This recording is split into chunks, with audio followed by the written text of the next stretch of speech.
Well, Jono, you want to go on vacation? Yes. Oh, done.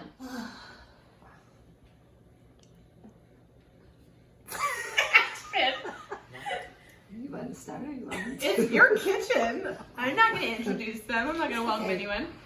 Hi, welcome. Hello there. Welcome to Jono and Ellie's.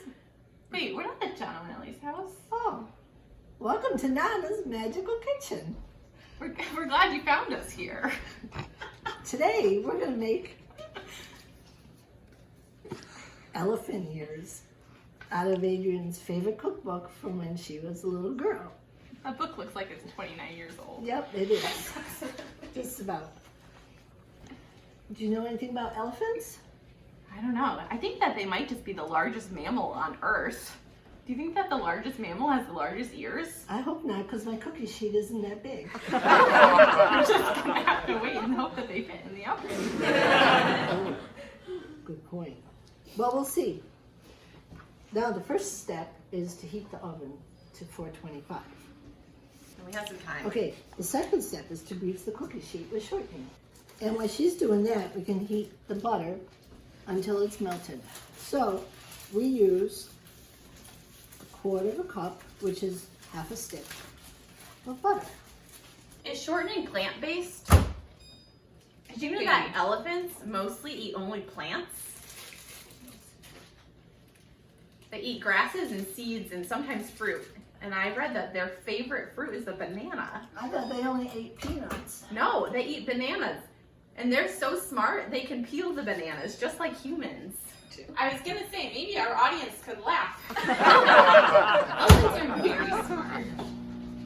It would help if you knew how your microwave worked before you try to melt the butter.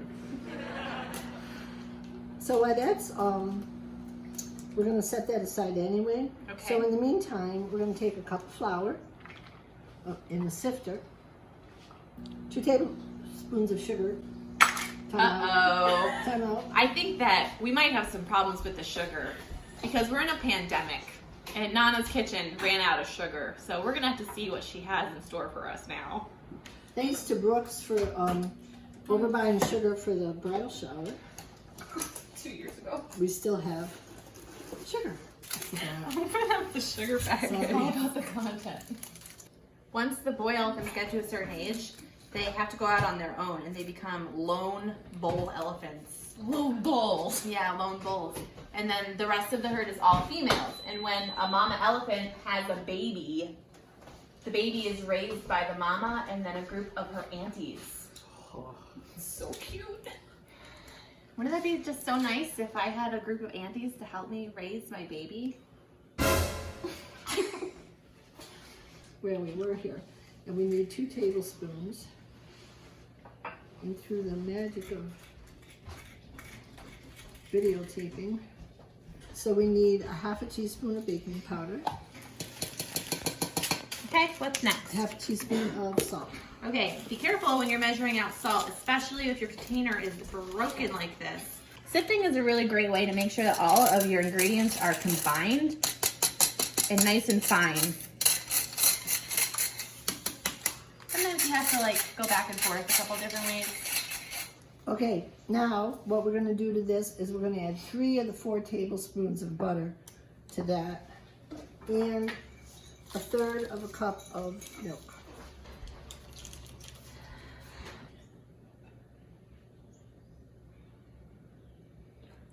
I'm really afraid of making a mess. You know what elephants are really afraid of? I don't. Dogs. Oh gosh, we have 3 here. 3 dogs. That would scare away at least 3 elephants, if not more. You can. So when you're using a spatula, you can do this interesting motion where you make sure you get all of the flour that's stuck to the side of the bowls incorporated. Kind of looks like Play-Doh.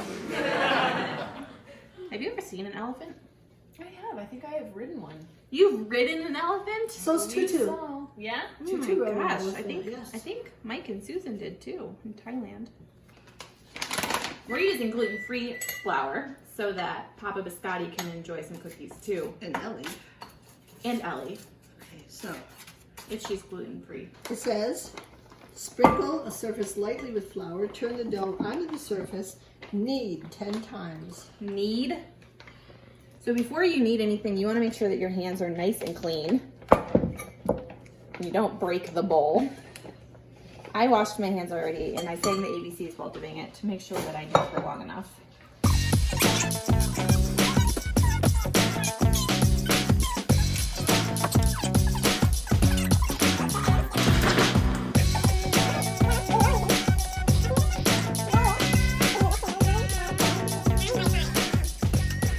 I'm not always so good at this, so you might need to help me.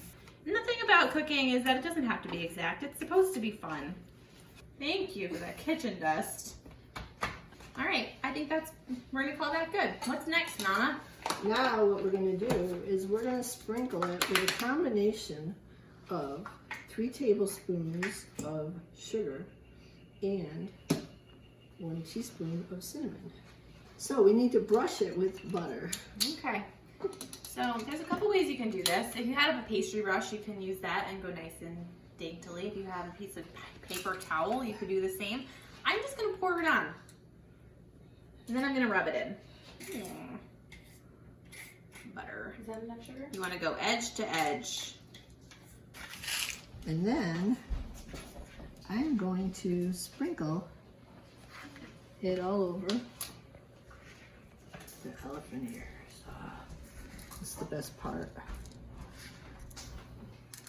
My mouth is watering right now because it smells so good. You know you can handle It's it. hard to make sure that you're rolling and not losing too much of the cinnamon and sugar while you're doing it. But again, it doesn't have to be that precise. It's supposed to be fun. Surgical precision. All right, how's that? Cut into 4 equal pieces with a sharp knife. So I'm gonna cut it in the middle. Then I'm gonna cut them in half again. So you got 4 equal pieces. I'm glad I paid attention in math all those years. Okay. Okay, it's cut sides up on a cookie sheet. Our greased cookie sheet. Cut side up. Yep.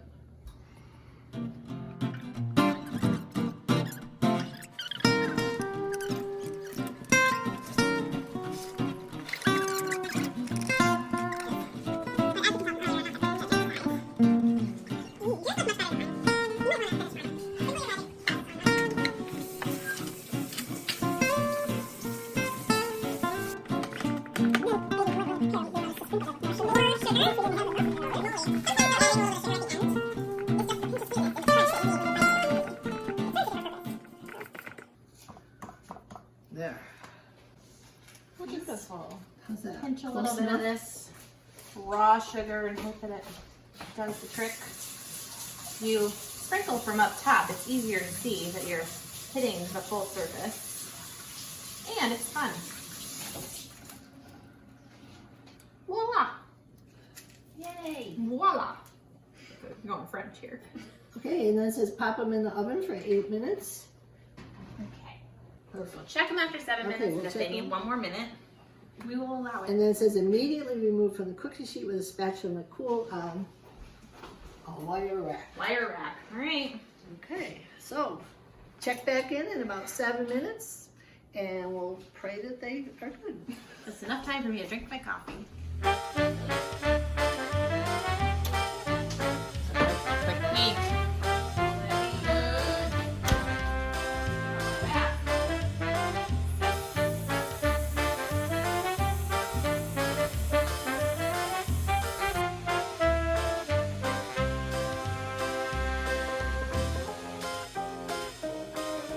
Look brown on the back of the ground. Yeah, because we're up on a roof and the monkey ran up. Wow. They all hugged him. All right, you gotta immediately take this off, but it's heavy. All right. Was it the monkey? Yeah, all the family members ran over to the monkey and hugged it. Oh, hug. It was the most, Oh, that's it was sweet. the most adorable thing I've ever seen. All right. Got a little bit crispy. Maybe we cooked them too long. Maybe I don't know. I think that We was used the different perfect. sugar. That one's perfect. This one's perfect. So we made the ears of 2 elephants. Well, that means there's 2 elephants walking around without ears. Now we just have to let them cool, and then we get to eat them. And I don't know about you, but I think that they'd be even better with a little bit of Nutella on top.